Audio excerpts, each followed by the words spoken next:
Actually, using pa rin itong ating chart, no, ng P-Gold. Another strategy yung breakout. Ayun, no. Kita mo dito yung part na to. Okay? Nag-breakout siya on the downside. Okay?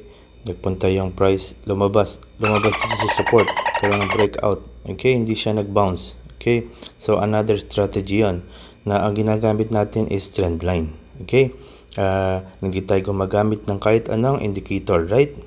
So, another form dyan, gagamit ka ng trend line na dito. Okay, pagka nagda-downtrend, nag-uptrend, ang trend line mo is sa support.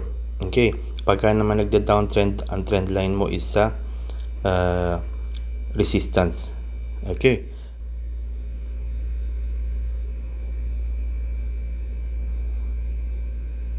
Like here. Okay, makikita mo, no, gumamit ka dyan ng support. Okay, resistance, no, resistance from here. Yan, dire-diretso mo yan dyan. Okay, ayun, nagkaroon doon ng breakout sa resistance. Okay, tumaas na yung kanyang price, right? Nakikita mo na yun. Kanina is sa support tayo, no, kung nag-uptrend naman. Okay, so breakout strategy.